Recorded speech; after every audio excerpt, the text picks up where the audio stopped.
Hi hello ಎಲ್ರಿಗೂ ನಮಸ್ಕಾರ. ಇವತ್ತಿನ ವಿಡಿಯೋ ನಿಮಗೇನಾದರೂ ಸ್ವಲ್ಪನಾದರೂ ಇಷ್ಟ ಆಯಿತು ಅಂದರೆ ಲೈಕ್ ಶೇರ್ ಕಮೆಂಟ್ ಮಾಡಿ. ಹಾಗೆ ನಮ್ಮ ಚಾನಲ್ನ ಇನ್ನೂ ಯಾರೆಲ್ಲ ಸಬ್ಸ್ಕ್ರೈಬ್ ಮಾಡ್ಕೊಂಡಿಲ್ಲ ಈ ಕೂಡಲೇ ಸಬ್ಸ್ಕ್ರೈಬ್ ಮಾಡ್ಕೊಳ್ಳಿ ಅಂತ ಕೇಳ್ಕೊತೀನಿ.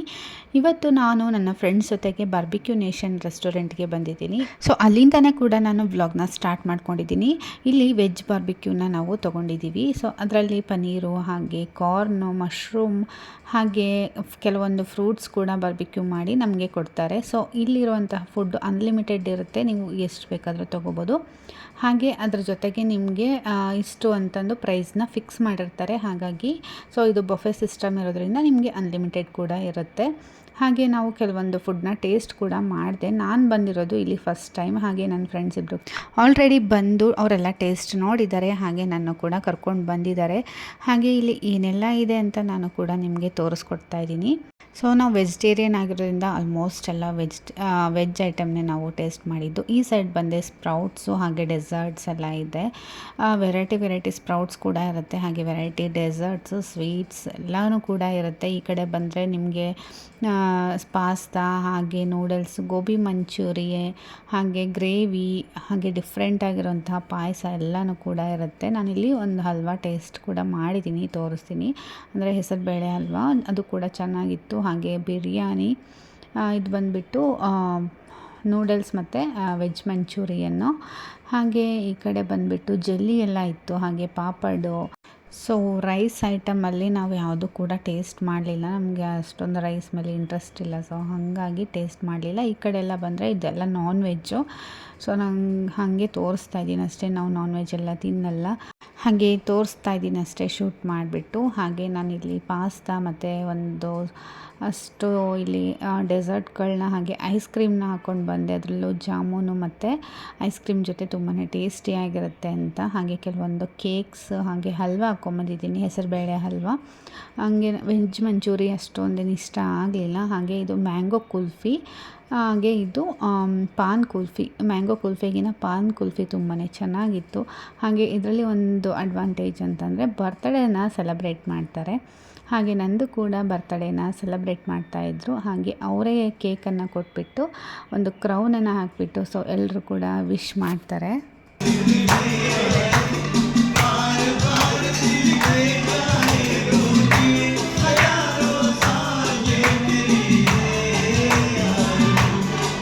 ನಮಗಷ್ಟೇ ಅಲ್ಲ, ಎಲ್ಲ ಟೇಬಲ್ಗೂ ಕೂಡ ಏನಾದರೂ ಸ್ಪೆಷಲ್ ಇದ್ದರೆ ಸೊ ಅವರು ಕೂಡ ಕೇಕ್ನ ಕೊಡ್ತಾರೆ. ಸೊ ಅಲ್ಲಿಂದ ಊಟ ಎಲ್ಲ ಮಾಡಿಕೊಂಡು ಸೊ ಅಲ್ಲಿಂದ ಸ್ವಲ್ಪ ಹೊತ್ತು ಮಾಲಲ್ಲೆಲ್ಲ ಓಡಾಡಿಕೊಂಡು ಈ ಕಡೆ ಮನೆ ಕಡೆ ಬಂದ್ವಿ ನಾವು. ಹಾಗೆ ನನ್ನ ಮಗಳು ಬರ್ಡೇ ಕೂಡ ಹತ್ತಿರ ಬಂದಿತ್ತಲ್ವ, ಅವಳು ಒಂದು 6 ಮಂತಿಂದ ಈ ಹುಂಡೀಲಿ ಅಮೌಂಟನ್ನು ಹಾಕ್ತಾಯಿದ್ಲು. ಸೊ ಎಷ್ಟು ಹಾಕಿದ್ದಾಳೆ ಏನು ಅಂತ ಹೇಳ್ತೀನಿ, ಎಷ್ಟಾಗಿದೆ ಅಂತ ನನಗೂ ಗೊತ್ತಿಲ್ಲ. ಅವಳಿಗೆ ಕೊಟ್ಟಿರೋದೆಲ್ಲ 100 200 ಈ ಥರದ ನೋಟೇ ಕೊಟ್ಟಿರೋದು. ಆಲ್ಮೋಸ್ಟ್ ಜಾಸ್ತಿ ಅಂತೂ ಏನು ಕೊಟ್ಟಿಲ್ಲ. ಸರಿ, ಅವಳದು ಬರ್ಡೇ ಹತ್ತಿರ ಬಂತಲ್ವ, ಎಷ್ಟಾಗಿದೆ ನೋಡೋಣ ಅಂತಂದು ನಾನು ಕೂಡ ತೆಗೆದು ತೋರಿಸ್ತಾ ಇದ್ದೀನಿ. ಅಂದರೆ ಅವಳಿಗೆ ಕಟ್ ಮಾಡೋಕ್ಕಾಗಲಿಲ್ಲ, ಹಾಗಾಗಿ ನಾನು ಕಟ್ ಮಾಡ್ತಾಯಿದ್ದೀನಿ. ಹಾಗೆ ಈ ಮಕ್ಕಳಿಗೆ ಇವಾಗಿಂದನೇ ಸ್ವಲ್ಪ ಸೇವಿಂಗ್ಸ್ ಅನ್ನೋದನ್ನು ಕಲಿಸ್ಕೊಡ್ಬೇಕು. ಇವಾಗಿಂದನೇ ಕಲಿಸ್ಕೊಟ್ರೆ ಅವರು ಮುಂದಕ್ಕೆ ಕೂಡ ಸೊ ಇದನ್ನೇ ಫಾಲೋ ಮಾಡ್ತಾರೆ. ಹಾಗಾಗಿ ಸ್ವಲ್ಪ ದಿನಗಳ ಹಿಂದೆಯೇ ಅವ್ರ ಅಜ್ಜಿ ಕೊಟ್ಟಿರೋದು ಅಥವಾ ಅವ್ರ ಮಾಮ ಕೊಟ್ಟಿರೋದು, ಅವ್ರ ಪಪ್ಪ ಯಾರಾದರೂ ಕೊಟ್ಟಿರೋದು, ಸೊ ಈ ಥರ ಏನಾದರೂ ಯಾವಾಗಾದರೂ ಬಂದಾಗ ಹೋದಾಗ ಕೊಟ್ಟಿರೋದನ್ನು ಹಾಗೆ ಎತ್ತಿ ಇದರಲ್ಲಿ ಹಾಕ್ತಾಯಿದ್ಲು. ಸೊ 100 ಈ ಥರ 50 ರೂಪೀಸ್ ಈ ಥರ ಅಷ್ಟೇ ಕೊಡ್ತಾಯಿದ್ದು ಯಾರಾದರೂ ಕೂಡ. ಮಕ್ಕಳಿಗೆಲ್ಲ ಜಾಸ್ತಿ ಹಣ ಕೊಡಲ್ಲ. ಸೊ ಈಗ ಕೊಟ್ಟಿರೋದನ್ನೆಲ್ಲ ಅವಳು ಜೋಡಿಸಿ ಇಟ್ಕೊಂಡಿದ್ದಾಳೆ. ನೋಡೋಣ ಎಷ್ಟಾಗಿದೆ ಅಂತಂದು. ಸೊ ಅಷ್ಟೊಂದೇನು ಜಾಸ್ತಿ ಬಂದಿಲ್ಲ, 1000 ಮೇಲೆ ಬಂದಿದೆ ಅಷ್ಟೇ. 1000 ಮೇಲೆ 200 ಚೇಂಜ್ ಏನೋ ಬಂದಿತ್ತು. ಅವಳಿಗೆ ಏನಾದರೂ ಸೈಕಲ್ ಏನಾದರೂ ಕೊಡಿಸೋಣ ಅಂತ ಅಂದ್ಕೊಂಡಿದ್ದೀವಿ. ಸೊ ನಾವು ಮುಂಚೆನೇ ನಮ್ಮ ಖುಷಿಲಿಗೆ ಸೈಕಲ್ ತರೋದಕ್ಕೆ ಹೋದಾಗ ಕೇಳ್ಕೊಂಡು ಬಂದಿದ್ವಿ. ಹಾಗಾಗಿ ಎಷ್ಟಾಗುತ್ತೆ ಅಂತ ಗೊತ್ತಿತ್ತು. ಸೊ ಇದನ್ನು ಹಾಕಿಬಿಟ್ಟು ಕೊಡಿಸೋಣ ಅಂತ ಅಂದ್ಕೊಂಡಿದ್ದೀವಿ. ಅವಳು ಹೇಳ್ತಾಯಿದ್ಲು, ನಾನು ಜೋಡಿಸಿಟ್ಟಿದ್ದೀನಲ್ವ ಆ ದುಡ್ಡನ್ನು ಹಾಕ್ಬಿಟ್ಟು ಸೈಕಲ್ನ ಕೊಡಿಸಿ ಅಂತಂದು ಹೇಳ್ತಾಯಿದ್ಲು. ಸೊ ನೋಡೋಣ ಎಷ್ಟಾಗಿದೆ ಅಂತಂದು 1200 ಸಮಥಿಂಗ್ ಏನೋ ಆಗಿತ್ತು. ಸಾಕು, ಇಷ್ಟು ಚಿಕ್ಕ ವಯಸ್ಸಿಗೆ ಇಷ್ಟು ಸೇವಿಂಗ್ಸ್ ಮಾಡಿದ್ದಾಳೆ ಒಂದು 6 ಮಂತ್ ಅಷ್ಟೊತ್ತಿಗೆ. ಹಾಗೆ ನನ್ನ ಮಗಳಿಗೆ ಡ್ರೆಸ್ನ ಕೊಡಿಸೋಣ ಅಂತ ಅಂದ್ಕೊಂಡಿದ್ದೀವಿ ಬರ್ತ್ಡೇಗೆ. ಹಾಗಾಗಿ ಝುಡಿಯೋಗೆ ಹೋಗೋಣ ಅಂತ ಅಂದ್ಕೊಂಡು ಹೋಗ್ತಾಯಿದ್ದೀವಿ. ಇಲ್ಲೇ ವಿದ್ಯಾರಣ್ಯಪುರದಲ್ಲಿದೆ, ಸೊ ನಂಜಪ್ಪ ಸರ್ಕಲ್ ಹತ್ರ. ಅಲ್ಲೇ ಹೋಗೋಣ ಅಂತಂದು ಹೋಗ್ತಾಯಿದ್ದೀವಿ. ಅದರ ಅಪೋಸಿಟ್ ಇದು ಒಂದು ಶಾಪ್ ಕೂಡ ಕಾಣಿಸ್ತು, ಸ್ಟೈಲ್ ಯೂನಿಯನ್ ಅಂತ ಹೊಸದಾಗಿ ಸ್ಟಾರ್ಟ್ ಆಗಿದೆ ಅಂತ ಅಂದ್ಕೊತೀವಿ. ಸೊ ಫಸ್ಟ್ ಝುಡಿಯೋದಲ್ಲಿ ನೋಡ್ಕೊಂಬರೋಣ ಡ್ರೆಸ್ ಯಾವ ಥರ ಇದೆ ಅಂತ ಅಂದ್ಕೊಂಡ್ವಿ. ನನಗೆ ಅಷ್ಟೊಂದೇನು ಇಷ್ಟ ಆಗಲಿಲ್ಲ, ಅಂದರೆ ಮಕ್ಕಳಿಗೆ ಅಷ್ಟು ಪಾರ್ಟಿ ವೇರ್ ಎಲ್ಲ ಸಿಗಲಿಲ್ಲ ನನಗೆ. ಸೊ ನಾರ್ಮಲ್ ವೇರ್ ತುಂಬಾ ಇತ್ತು, ಪಾರ್ಟಿ ವೇರ್ ನನಗೆ ಇಷ್ಟ ಆಗಲಿಲ್ಲ, ಯಾವುದೂ ಸಿಗಲೂ ಇಲ್ಲ. ಅವಳು ಬರೀ ಟಾಪು ಟೀ ಶರ್ಟ್ ಈ ಥರ ನೋಡ್ತಾ ಇದ್ಲು. ಹಾಗಾಗಿ ಟಾಪು ಟೀ ಶರ್ಟ್ ಎಲ್ಲ ಬೇಡ, ಇವಾಗ ಫಂಕ್ಷನ್ಗೆ ಏನಾದರೂ ತೊಗೊಳ್ಳೋಣ ಬಾ ಅಂತಂದು, ಅಂದರೆ ಬರ್ಡೇ ಇತ್ತಲ್ವ, ಬರ್ಡೇ ಹಾಕೊಳ್ಳೋ ಥರ ಫ್ರಾಕ್ ಏನಾದರೂ ತೊಗೊವಂತೆ ಬಾ ಅಂತಂದು ಹೇಳಿಬಿಟ್ಟು ವಾಪಸ್ ಕರ್ಕೊಂಡು ಬಂದೆ. ಸೊ ಆಗಲೇ ನಾನು ನೋಡಿದ್ನಲ್ವ, ಸೊ ಝುಡಿಯೋ ಎದುರುಗಡೆನೇ ಇದೆ ನಂಜಪ್ಪ ಸರ್ಕಲ್ ಹತ್ರ. ಝುಡಿಯೋ ಎದುರುಗಡೆ ಸ್ಟೈಲ್ ಯೂನಿಯನ್ ಅಂತಂದು ಹೊಸ ಶಾಪು, ತುಂಬಾ ವೆರೈಟಿ ಇದೆ. ಮಕ್ಕಳಿಗೆ ಎಷ್ಟು ವೆರೈಟಿ ಡ್ರೆಸ್ ಅಂದರೆ ತುಂಬಾ ಇಷ್ಟ ಆಯಿತು ನನಗಂತೂ. ಡ್ರೆಸ್ಸಸ್ ತುಂಬಾ ವೆರೈಟಿ ಡ್ರೆಸ್ಸಸ್ ಎಲ್ಲ ಸಿಗ್ತಾಯಿತ್ತು. ನಾನು ಇದೇ ಫಸ್ಟ್ ಬಂದಿದ್ದು, ಅಂದರೆ ರೀಸೆಂಟಾಗಿ ಓಪನ್ ಆಗಿತ್ತಲ್ವ. ಸೊ ನಾನು ಇಲ್ಲಿ ವಿದ್ಯಾರಣ್ಯಪುರದಲ್ಲಿ ಅದೆಲ್ಲ ಹೊಸದು ಡ್ರೆಸ್ ಶಾಪೆಲ್ಲ ಓಪನ್ ಆಗಿದೆ, ಕ್ಲಾತ್ ಶಾಪೆಲ್ಲ ಒಂದೊಂದೇ ವಿಸಿಟ್ ಮಾಡ್ತಾಯಿದ್ದೀನಿ. ನನ್ನ ಲಾಸ್ಟ್ ವ್ಲಾಗ್ ನೋಡಿದವ್ರಿಗೆ ಗೊತ್ತಿರುತ್ತೆ. ಲಾಸ್ಟ್ ಅಂತಂದರೆ ಹಳೆ ವ್ಲಾಗ್ಸಲ್ಲೆಲ್ಲ ನಾನು ಕೆಲವೊಂದೆಲ್ಲ ಹಾಕಿದ್ದೀನಿ, ನಾನು ಯಾವ ಶಾಪ್ಗೆಲ್ಲ ಹೋಗಿದ್ದೀನಿ ಅಂತ. ಯಾರಾದರೂ ವಿದ್ಯಾರಣ್ಯಪುರದಲ್ಲಿ ಇದ್ದರೆ ಹೋಗಿ ನೋಡ್ಬೋದು. ಅಲ್ಲೆಲ್ಲ ನಾನು ಹೋಗಿರೋ ಶಾಪ್ಗಳಲ್ಲೆಲ್ಲ ನನಗೆ ತುಂಬಾ ಇಷ್ಟ ಆಯಿತು ಡ್ರೆಸ್ಗಳೆಲ್ಲ. ಸೊ ಹಾಗಾಗಿ ನಾನು ಹೊಸ ಶಾಪ್ಗೆಲ್ಲ ಹೋಗ್ತಾಯಿದ್ದೀನಿ. ಅಂದರೆ ತುಂಬಾ ಹೊಸ ಶಾಪ್ ಓಪನ್ ಆಗಿದೆ ಇತ್ತೀಚೆಗೆ ಅಂತೂ. ಅದರಲ್ಲೂ ಕಿಡ್ಸ್ ಕ್ಲಾತ್ ಅಂದರೆ ತುಂಬಾ ಇಷ್ಟ ಆಗುತ್ತೆ. ಅಂದರೆ ನನ್ನ ಮಕ್ಕಳಿಗೆ ಇಬ್ರಿಗೂ ತೊಗೋಬೋದಲ್ಲ, ಹಾಗಾಗಿ ನನ್ನ ಬಟ್ಟೆಗಿಂತ ನನ್ನ ಮಕ್ಕಳಿಗೆ ಜಾಸ್ತಿ ಬಟ್ಟೆನ ತೊಗೊತಾ ಇರ್ತೀನಿ. ಈ ಡ್ರೆಸ್ ನಂಗೆ ತುಂಬ ಇಷ್ಟ ಆಯಿತು, ಬಟ್ ಅವಳು ಯಾಕೋ ಲೈಕ್ ಮಾಡಲಿಲ್ಲ, ತುಂಬಾ ಚೆನ್ನಾಗಿ ಕಾಣ್ತಾ ಇತ್ತು. ಸೊ ಇದನ್ನೇ ನಾನು ಫೈನಲ್ ಮಾಡೋಣ ಅಂತ ಇದ್ದೆ. ಅವಳು ಯಾವುದ್ಯಾವುದೋ ಹುಡುಕ್ತಾ ಇದ್ಲು, ನೋಡೋದಕ್ಕೆ ಬಿಡ್ತಾ ಇಲ್ಲ ನನಗೆ, ಇದು ಬೇಡ ಅದು ಬೇಡ ಅಂತ ಹೇಳ್ತಾನೆ ಇದ್ಲು. ಇವಾಗಿನ ಮಕ್ಳು ಹೆಂಗೆ ಅಂತಂದರೆ ಅವ್ರದ್ದೇ ಡಿಸಿಷನ್ನು ಎಲ್ಲ ಅವ್ರದ್ದೇ ಆಗಬೇಕು, ಅಪ್ಪ ಅಮ್ಮನ ಮಾತೇ ಕೇಳಲ್ಲ. ಸೊ ಬಟ್ಟೆಲಾಗಲಿ ಬೇರೆ ಯಾವುದೇ ವಿಷಯದಲ್ಲಾಗಲಿ ಇದು ನನ್ನ ವಿಷಯ ನಾನು ಮಾಡ್ಕೊತೀನಿ ಅನ್ನೋ ಥರ ಆಗಿಬಿಡ್ತಾರೆ ಇವಾಗಿನವರು. ಇವಳು ಹಾಗೆ, ನನ್ನ ಬರ್ತಡೆ ನಾನು ತೊಗೊತೀನಿ, ನನ್ನ ಡ್ರೆಸ್ಸು ನನ್ನ ಇಷ್ಟ, ಈ ಥರ ಎಲ್ಲ ಮಾತಾಡೋಕ್ಕೆ ಸ್ಟಾರ್ಟ್ ಮಾಡಿಬಿಟ್ಟಿದ್ದಾಳೆ. ನನಗಂತೂ ಕೋಪ ಅಷ್ಟಿಷ್ಟು ಬರಲ್ಲ, ಒಂದೊಂದು ಸಲ ಹೊಡೆದೇ ಬಿಡ್ತೀನಿ, ಅಷ್ಟು ಕೋಪ ಬಂದುಬಿಡುತ್ತೆ. ಹೇಳಿದ ಮಾತೇ ಕೇಳಲ್ಲ. ಸೊ ನಾನು ಹೇಳಿದ ಡ್ರೆಸ್ ಬಿಟ್ಟು ಬೇರೆ ಎಲ್ಲ ಡ್ರೆಸ್ಸು ಹೇಳ್ತಾ ಇದ್ದಾಳೆ. ಅಂದರೆ ಅವಳಿಗೆ ಗೊತ್ತಾಗಲ್ಲ, ಅವಳಿಗೆ ಚೆನ್ನಾಗಿ ಕಾಣೋದೆಲ್ಲ ತೊಗೊತಾಳೆ. ಬಟ್ ನಾವು ಯಾವ ಥರ ಥಿಂಕ್ ಮಾಡ್ತೀವಿ ಅಂದರೆ ಅವ್ರಿಗೆ ಮುಂದಕ್ಕೂ ಬರಬೇಕು ಆ ಥರ ಥಿಂಕ್ ಮಾಡ್ತೀವಿ. ಸೊ ಮುಂದೆ ಎಲ್ಲ ಹಾಕೊಳ್ಳೋ ಥರ ಇರಬೇಕು. ಈಗ ಒಂದು ಸಲ ಹಾಕ್ಕೊಂಡ್ಬಿಟ್ರೆ ಅದು ಶಾರ್ಟ್ ಆಗಿಬಿಡುತ್ತೆ, ಅಥವಾ ಅದೇನೋ ಡ್ರೆಸ್ ಅಷ್ಟು ಕ್ವಾಲಿಟಿ ಚೆನ್ನಾಗಿರಲ್ಲ, ನಾವು ಹಾಗೆಲ್ಲ ಥಿಂಕ್ ಮಾಡ್ತೀವಿ. ಇವಳು ಅದು ನೋಡೋದಕ್ಕಷ್ಟೇ ಚೆನ್ನಾಗಿದ್ದರೆ ಸಾಕು ಅನ್ನೋ ಥರ ಥಿಂಕ್ ಮಾಡ್ತಾಳೆ ನನ್ನ ಮಗಳು. ಹಾಗಾಗಿ ಏನು ಹೇಳಿದ್ರೂ ಕೇಳಲಿಲ್ಲ. ಕೊನೆಗೆ ಇದೇ ಡ್ರೆಸ್ ತೊಗೊಂಡ್ಳು. ಇದು ಸ್ವಲ್ಪ ಹೈಟಲ್ಲಿ ಆಗುತ್ತೆ, ಅಂದರೆ ಮಂಡಿ ಮೇಲಾಗುತ್ತೆ. ಆಮೇಲೆ ಈ ಸೈಜ್ ಬೇರೆ ಸಿಗಲಿಲ್ಲ ಅವಳಿಗೆ, ಅಂದರೆ ಇದಕ್ಕಿಂತ ದೊಡ್ಡ ಸೈಜ್ ಸಿಗಲಿಲ್ಲ. ಅವ್ರ ಪಪ್ಪಾಗೆ ಹೋಗ್ಬಿಟ್ಟು, ಪಪ್ಪ ನಾನು ಇದೇ ತೊಗೊತೀನಿ ಅಂತ ಹಠ ಮಾಡ್ತಾ ಇದ್ದಾಳೆ. ನಾನು ಏನು ಹೇಳಿದ್ರು ಕೇಳಿಲ್ಲ. ನಾನು ಈ ಡ್ರೆಸ್ ತೊಗೊಳಮ್ಮ ಚೆನ್ನಾಗಿದೆ, ಆಮೇಲೆ ಈ ಸೈಜ್ ಕೂಡ ಸ್ವಲ್ಪ ದೊಡ್ಡದಾಗಿತ್ತು, ಏನು ಹೇಳಿದ್ರು ಕೇಳಿಲ್ಲ. ಫೈನಲಾಗಿ ಪರ್ಪಲ್ ಡ್ರೆಸ್ಸೇ ತೊಗೊಂಬಂದ್ಲು. ಇನ್ನೇನು ಮಾಡೋದು, ಮಕ್ಕಳು ಅಷ್ಟು ಹಠ ಮಾಡ್ತಾರೆ. ನನಗೆ ಸರ ಬೇಕು ಅಂತ ಹೇಳಿದ್ಲು, ಅಲ್ಲೇ ಕೇಳ್ತಾ ಇದ್ಲು ಶಾಪಲ್ಲಿ. ಅಲ್ಲೆಲ್ಲ ಸ್ವಲ್ಪ ಕಾಸ್ಟ್ಲಿ ಇತ್ತು ಸರ ಎಲ್ಲ, ಚಿಕ್ಕ ಮಕ್ಕಳಿಗೆ ಅಷ್ಟೊಂದು ಕಾಸ್ಟ್ಲಿ ಕೊಡ್ಸೋದು ಬೇಡ ಅಂತ ಅಂದ್ಕೊಂಡು ಇಲ್ಲೇ NTA ಗ್ರೌಂಡ್ ಹತ್ರ ಒಂದು ಸೇಲ್ ನಡೀತಾ ಇತ್ತು. ಅಂದರೆ ಮಹಾಶಿವರಾತ್ರಿದು ಫಂಕ್ಷನ್ಸ್ ಇನ್ನೂ ನಡೀತಾನೆ ಇದೆ ಅಲ್ಲಿ, ಆರ್ಕೆಸ್ಟ್ರಾ ಎಲ್ಲ ನಡೀತಾ ಇತ್ತಲ್ವ, ಹಾಗಾಗಿ ಅಲ್ಲೇ ಸೇಲ್ನು ಕೂಡ ಹಾಕಿದ್ರು. ನಮಗೆ ಮಹಾಶಿವರಾತ್ರಿಗೆ ಬರೋಕ್ಕಾಗಿರಲಿಲ್ಲ. ನನ್ನ ಹಸ್ಬೆಂಡ್ ಇಲ್ಲೇ ಹೋಗೋಣ ಬಾ ಅಂತ ಹೇಳಿ ಕರ್ಕೊಂಡು ಹೋದರು. ನಾವು ಹಾಗೆ ಒಂದು ರೌಂಡ್ ಹಾಕ್ಕೊಂಬರೋಣ ಅಂತ ಹೋದ್ವಿ. ನನ್ನ ಮಗ ಅಲ್ಲಿರೋ ಆಟ ಸಾಮಾನು ನೋಡಿ ಹಠ ಮಾಡೋಕ್ಕೆ ಸ್ಟಾರ್ಟ್ ಮಾಡಿಬಿಟ್ಟ. ಹಾಗೆ ಅವಳಿಗೆ ನೆಕ್ಲೆಸ್ ಎಲ್ಲ ನೋಡೋಣ ಅಂತ ಹೋದೆ, ಯಾವುದಾದ್ರೂ ಚೆನ್ನಾಗಿರೋ ಸಿಗುತ್ತಾ ಸರ ಅಂತ. ಅಂದರೆ ಯಾವುದೋ ಒಂದೆರಡು ಚೆನ್ನಾಗಿತ್ತು, ಬಟ್ ಅವನು ತುಂಬಾ ರೇಟ್ ಹೇಳಿಬಿಟ್ರು. ಹಾಗಾಗಿ ನನ್ನ ಮಗನೂ ಕೂಡ ಸ್ವಲ್ಪ ಹಠ ಮಾಡೋದಕ್ಕೆ ಸ್ಟಾರ್ಟ್ ಮಾಡಿಬಿಟ್ಟ. ಹಾಗಾಗಿ ನನಗೆ ಕಾಮಾಗಿ ನೋಡೋಕ್ಕೂ ಆಗಲಿಲ್ಲ.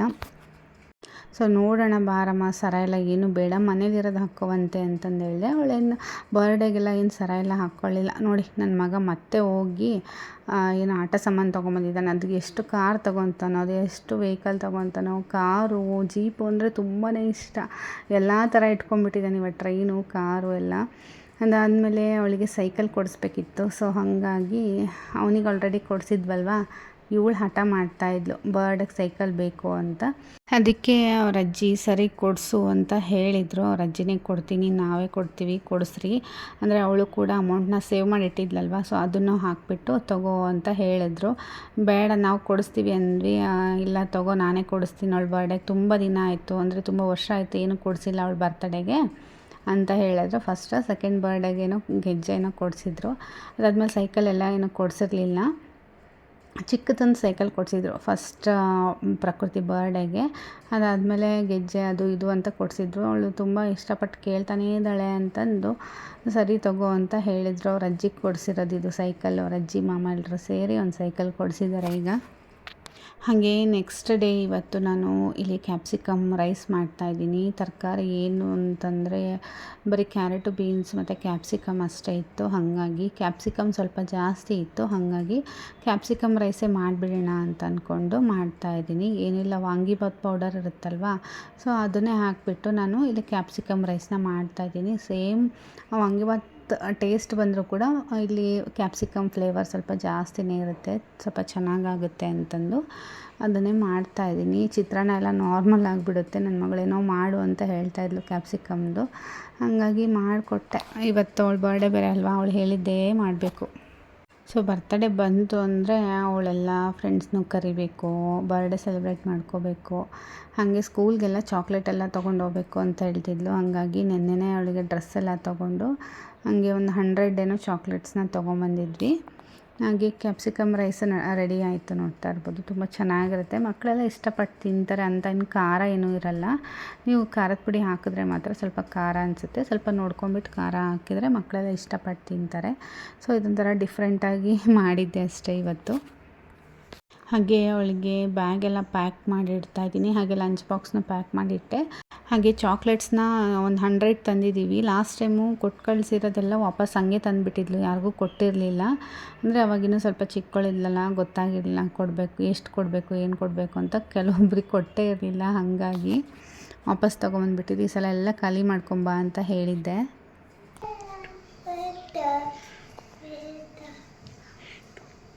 ಪ್ರಕೃತಿ ಪ್ರಕೃತಿ ಅಕ್ಕ ಹ್ಯಾಪಿ ಬರ್ಡೇ ಅಕ್ಕ. ಪಪ್ಪಿ ಕೊಡು, ಈ ಕಡೆಗೆ ಒಂದು, ಈ ಸೈಡ್ ಒಂದು. ಹಾಂ ಸಾಕು.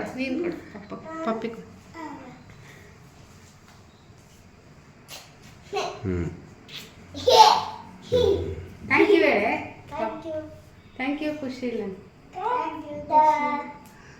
ಸೊ ಬೆಳಗ್ಗೆ ಎದ್ದ ತಕ್ಷಣವೇ ಅವ್ರ ಅಕ್ಕಂಗೆ ಹ್ಯಾಪಿ ಬರ್ಡೇ ಹೇಳ್ತಾ ಇದ್ದ. ನಾನು ವೀಡಿಯೋ ಮಾಡೋದು ನೋಡಿಬಿಟ್ಟು ನಾನು ಹೇಳಲ್ಲ ಅಂತಂದು ಹಠ ಮಾಡ್ದೆ. ಅದಾದಮೇಲೆ ಅವಳು ರೆಡಿಯಾಗಿ ಬಂದಮೇಲೆ ಹ್ಯಾಪಿ ಬರ್ಡೇ ಅಂತಂದು ಅವನೇ ವಿಶ್ ಮಾಡ್ತಾ ಇದ್ದಾನೆ. ಸೊ ನನ್ನ ಮಗಳನ್ನ ಈ ಥರ ರೆಡಿ ಮಾಡಿದ್ದೆ. ಇದೇ ಡ್ರೆಸ್ ಹಾಕ್ಕೊಂಡು ಹೋಗ್ತೀನಿ ಸ್ಕೂಲ್ಗೆ ಅಂತಂದು. ಆಲ್ರೆಡಿ ಹಾಕ್ಕೊಂಡೋಗಿದ್ಯಾ, ಬೇರೆದು ಹಾಕೋ ಅಂತಂದ್ರು ಕೇಳ್ತಿಲ್ಲ. ಇಲ್ಲ ನಾನು ಇದೇ ಹಾಕ್ಕೊಂಡು ಹೋಗ್ತೀನಿ ಅಂತಂದು ಹೇಳ್ತಾ ಇದ್ಲು. ಹಾಗೆ ಇದು ಐಸ್ ಕ್ರೀಮ್ ಮಿಕ್ಸು ಈಸಿಯಾಗಿ ಮಾಡ್ಕೋಬೋದು, ಹಾಲಿದ್ದರೆ ಸಾಕು. ತಂದಿಟ್ಟು ತುಂಬ ದಿನವೇ ಆಗಿತ್ತು. ನೋಡಿ ನೋಡಿ ಕೇಳ್ತಾನೆ ಇದ್ಲು. ನಾನೇ ಸ್ವಲ್ಪ ಅವಳಿಗೆ ಕೋಲ್ಡ್ ಎಲ್ಲ ಇತ್ತಲ್ಲ, ವೆದರ್ ಕೂಡ ತಣ್ಣಗಿತ್ತು ಇಷ್ಟು ದಿನ, ಹಾಗಾಗಿ ನಾನು ಐಸ್ ಕ್ರೀಮ್ ಎಲ್ಲ ಏನೂ ಮಾಡೋದಕ್ಕೆ ಹೋಗಿರಲಿಲ್ಲ. ಅದಕ್ಕೆ ಈ ಸಲ ಮಾಡೋಣ ಅಂತಂದು ಇವತ್ತಾದರೂ ಮಾಡು ಅಂತ ಹೇಳೋಗಿದ್ದಾಳೆ. ಸರಿ ಆಯಿತು ಮಾಡಿಡ್ತೀನಿ ಅಂತಂದು ಹೇಳಿದ್ದೀನಿ. ಹಾಲು ಕೂಡ ಸ್ವಲ್ಪ ಜಾಸ್ತಿ ಬೇಕಿದ್ದಕ್ಕೆ ಒಂದು ಅರ್ಧ ಲೀಟ್ರಷ್ಟು ಹಾಲನ್ನ ತೊಗೊಂಡಿದ್ದೀನಿ. ಹಾಲು ಚೆನ್ನಾಗಿ ಕುದ್ದಾದಮೇಲೆ ನಾನಿಲ್ಲಿ ಚಾಕ್ಲೇಟ್ ಪೌಡರ್ ಇರುತ್ತಲ್ವ, ಐಸ್ ಕ್ರೀಮ್ ಮಿಕ್ಸ್ ಪೌಡರು, ಅದನ್ನು ಹಾಕಿಬಿಟ್ಟು ಗಂಟಿಲ್ದಂಗೆ ನಾನಿಲ್ಲಿ ಮಿಕ್ಸ್ ಮಾಡ್ಕೊತಾ ಇದ್ದೀನಿ. ಚೆನ್ನಾಗಿ ಒಂದು 3-4 ನಿಮಿಷ ಕುದಿಸ್ಕೋಬೇಕು. ಅದು ಕುದಿಸ್ಕೊಂಡ್ರೆ ಸ್ವಲ್ಪ ಸೆಟ್ ಆಗುತ್ತೆ ಅದರೊಳಗಡೆ. ಸೊ ಹಾಗಾಗಿ ನೀಟಾಗಿ ಗಂಟಿಲ್ಲದೆ ಇರೋ ಥರ ಈ ಥರ ಮಿಕ್ಸ್ ಮಾಡಿಕೊಂಡು ಒಂದು 3 ನಿಮಿಷ ಕುದಿಸ್ಕೋಬೇಕಾಗುತ್ತೆ. ಪೌಡರೆಲ್ಲ ಹಾಕಿ ಮಿಕ್ಸ್ ಮಾಡಿ ಅದನ್ನು ಒಂದು ಸ್ವಲ್ಪ ಹೊತ್ತು ತಣ್ಣಗಾಗೋದಕ್ಕೆ ಬಿಡಬೇಕು. ಅದೆಲ್ಲ ಪೂರ್ತಿಯಾಗಿ ತಣ್ಣಗಾದ್ಮೇಲೆ ನಾನಿಲ್ಲಿ ಒಂದು ಬಾಕ್ಸಿಗೆ ಹಾಕ್ಕೊಂಡು ಇಟ್ಕೊತಾ ಇದ್ದೀನಿ. ಇದನ್ನು ಇವಾಗ ನಾನು ಒಂದು 2-3 ಅವರು ಫ್ರೀಝರಲ್ಲಿ ಫ್ರೀಸ್ ಮಾಡೋದಕ್ಕೆ ಅಂತ ಇಡ್ತಾಯಿದ್ದೀನಿ. ಈಗ ಫ್ರೀಝರಲ್ಲಿ ಫ್ರೀಸ್ ಮಾಡಿ 3 ಅವರ್ಸ್ ಮಾಡಬೇಕಾಗುತ್ತೆ ಫ್ರೀಸು. 3 ಅವರ್ಸ್ ಆದಮೇಲೆ ಈ ರೀತಿ ಬೀಟರಲ್ಲಿ ಬೀಟ್ ಮಾಡಬೇಕಾಗುತ್ತೆ. ಸೊ ಬೀಟರ್ ಇಲ್ಲ ಅಂತಂದರೆ ನೀವು ಮಿಕ್ಸರ್ ಗ್ರೈಂಡರ್ ಇರುತ್ತಲ್ವ, ಇಲ್ಲ ಜ್ಯೂಸ್ ಮಾಡುವಂತಹ ಜ್ಯೂಸರಲ್ಲಿ ಹಾಕಿಬಿಟ್ಟು ಒಂದು 2 ನಿಮಿಷ ಈ ಥರ ಬ್ಲೆಂಡ್ ಮಾಡಬೇಕಷ್ಟೇ. ಒಂದು 3 ನಿಮಿಷ ಚೆನ್ನಾಗಿ ಬ್ಲೆಂಡ್ ಮಾಡಿ ಆದಮೇಲೆ ಮತ್ತೆ ನಾವು ಅದನ್ನು 7-8 ಅವರು ಫ್ರೀಸ್ ಮಾಡೋದಕ್ಕೆ ಅಂತಂದು ಇಡಬೇಕಾಗುತ್ತೆ. ಹಾಗೆ ನನ್ನ ಮಗಳನ್ನೂ ಕೂಡ ರೆಡಿ ಮಾಡಿದೆ ಸಂಜೆ. ಹಾಗೆ ಬಲೂನ್ಸ್ ಎಲ್ಲ ನನ್ನ ಹಸ್ಬೆಂಡ್ ಎಲ್ಲ ರೆಡಿ ಮಾಡಿ ಇಲ್ಲೆಲ್ಲ ಡೆಕೋರೇಷನ್ ಎಲ್ಲ ಹಂಗೆ ಮಾಡಿದ್ದಾರೆ ನಾರ್ಮಲಾಗಿ ಅಷ್ಟೇ. ಹಾಗೆ ಕೇಕ್ ಸ್ಟ್ಯಾಂಡು ಎಲ್ಲನೂ ಕೂಡ ಎತ್ತಿ ಇಟ್ಟಿದ್ದಾರೆ. ಎಲ್ಲ ಮೇಲೆ ಎತ್ತಿಟ್ಬಿಟ್ಟಿರ್ತೀವಿ, ಮತ್ತು ತೆಗಿಯೋದು ಇಡೋದು ತೆಗಿಯೋದು ಇಡೋದು ಮಾಡ್ತಾನೆ ಇರ್ತೀವಿ. ಅವಳಿಗೆ ಈ ಥರ ಹೇರ್ ಸ್ಟೈಲ್ ಮಾಡಿದ್ದೀನಿ, ನೋಡ್ತಾ ಇರ್ಬೋದು. ಚೆನ್ನಾಗಿ ಕಾಣ್ತಾ ಇತ್ತು ಹೇರ್ ಸ್ಟೈಲು. ಹಾಗೆ ಹಿಂದ್ಗಡೆ ಒಂದೆರಡು ಕ್ಲಿಪ್ನ ಹಾಕಿದ್ದೀನಿ ಅಷ್ಟೇ.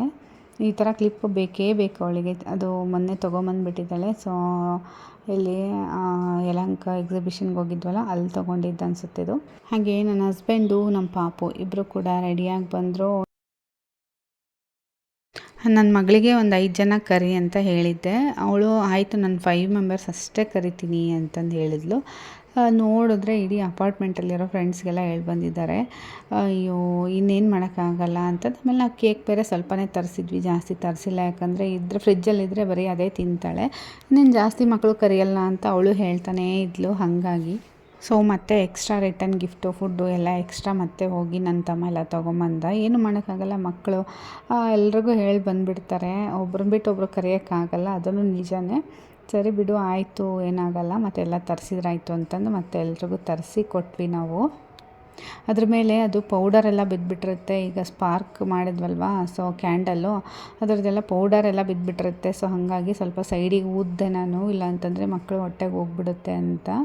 ನನ್ನ ಮಗಂಗಂತೂ ತುಂಬಾ ಖುಷಿ. ಕೇಕ್ ತಂದಾಗಿಂದ ಜಗಳ, ಕೇಕ್ ಕಟ್ ಮಾಡಿಸು ಅಂತ 5 ಗಂಟೆಯಿಂದ ಜಗಳ ಮಾಡ್ತಾ ಇದ್ದಾನೆ. ಇವಾಗ ಕೇಕ್ ತೊಗೊಂಡು ಬಂದಮೇಲೆ ಫುಲ್ಲು ಸಮಾಧಾನ ಆಯಿತು ಅವನಿಗೆ.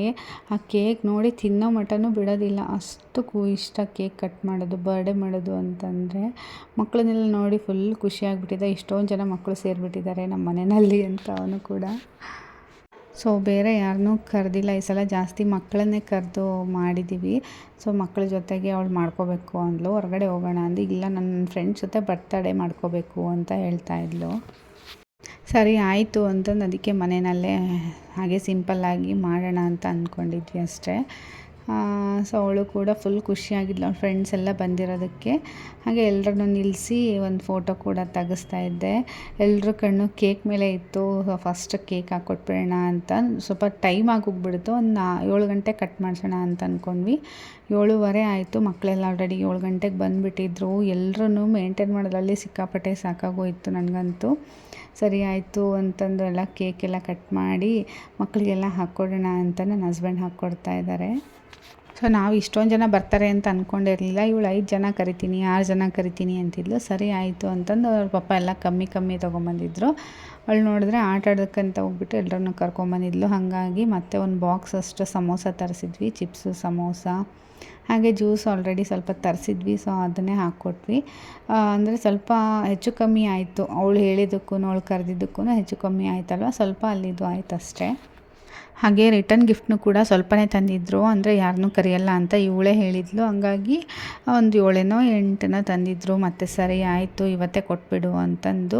ಅಂದರೆ ಈ ಕಡೆ ಎಲ್ಲ ಅಂದರೆ ರಿಟರ್ನ್ ಗಿಫ್ಟಕ್ಕೂ ಅಂದರೆ ಬರ್ಡೇಗೆಲ್ಲ ಹೋದರೆ ರಿಟರ್ನ್ ಗಿಫ್ಟ್ ಕೊಡ್ತಾರೆ ಅಲ್ವಾ. ಸೊ ಮಕ್ಕಳೇ ಕೇಳಕ್ಕೆ ಅಂದ್ಬಿಟ್ರು ಲಾಸ್ಟಿಗೆ. ಸೊ ಈಗ ಒಬ್ರಿಗೆ ಕೊಟ್ಟು ಒಬ್ರಿಗೆ ಬಿಡೋಕ್ಕಾಗಲ್ಲ ಅಂತಂದು, ಸರಿ ನಾಳೆ ಕೊಡ್ತೀವಿ ತೊಗೊಳ್ಳಿ ಅಂತಂದು ಮಕ್ಕಳಿಗೆಲ್ಲ ಹೇಳಿ ಕಳಿಸಿದ್ವಿ. ಸರಿ ಮತ್ತು ನಾಳೆ ಕೊಡೋಕ್ಕೆ ಸರಿ ಆಗೋಲ್ಲ, ಈಗಲೇ ಹೋಗಿ ತಗೊಂಡ್ಬಿಡ್ತೀನಿ ಅಂತಂದು ಮತ್ತೆ ಎಕ್ಸ್ಟ್ರಾ ಇನ್ನೆಷ್ಟು ಬೇಕಿತ್ತು ಅಷ್ಟು ತೊಗೊಂಬಂದು ಕೊಟ್ಟರು. ಅದಾದಮೇಲೆ ಬರ್ತಡೇ ಪಾರ್ಟಿ ಎಲ್ಲ ಮುಗಿಸ್ಕೊಂಡು ಮತ್ತು ಅವಳೇ ಹೋಗಿ ಫ್ರೆಂಡ್ಸ್ಗೆಲ್ಲ ಮನೆಗೆ ಹೋಗಿ ಎಲ್ಲ ಗಿಫ್ಟನ್ನ ಕೊಟ್ಟು ಬಂದಳು. ಅವಳಿಗೆ ಅಲ್ಲಿ ತನಕ ಸಮಾಧಾನ ಇಲ್ಲ, ಕೊಡ್ತೀನಿ ಅಂದಳು. ಯಾಕಂದರೆ ಕಮ್ಮಿ ಇತ್ತಲ್ವ, ಈಗ ಒಬ್ರಿಗೆ ಕೊಟ್ಟು ಒಬ್ರಿಗೆ ಬಿಟ್ಟರೆ ಅಲ್ಲಿ 17-18 ಜನ ಮಕ್ಕಳಿದ್ದಾರೆ. ಸೊ ಅವರಿಗೆ ಬೇಜಾರಾಗಿಬಿಡುತ್ತೆ ಅಂತಂದು, ಬೇಡ ಇನ್ನೊಂದು ಸ್ವಲ್ಪ ತಂದಮೇಲೆ ಕೊಡುವಂತೆ ಬಿಡು ಅಂತಂದು ಹೇಳಿದ್ರು ಅವ್ರ ಪಪ್ಪ. ಹಾಗೆ ಹೊರಗಡೆ ಹೋಗೋಣ ಅಂತ ಅಂದ್ಕೊಂಡಿದ್ವಿ. ನನ್ನ ಮಗ ಸ್ವಲ್ಪ ಹಠ ಮಾಡ್ತಾನೆ ಹೊರಗಡೆ ಹೋದರೆ ಅಂತಂದು ಎಲ್ಲ ಮನೆಯಲ್ಲೇ ತರಿಸಿಟ್ಕೊಂಡಿದ್ವಿ ಡಿನ್ನರ್ಗೆ. ಸೊ ಇವತ್ತಿನ ವ್ಲಾಗ್ ಇಷ್ಟೇ ಎಂಡ್ ಮಾಡ್ತಾಯಿದ್ದೀನಿ. Thank you.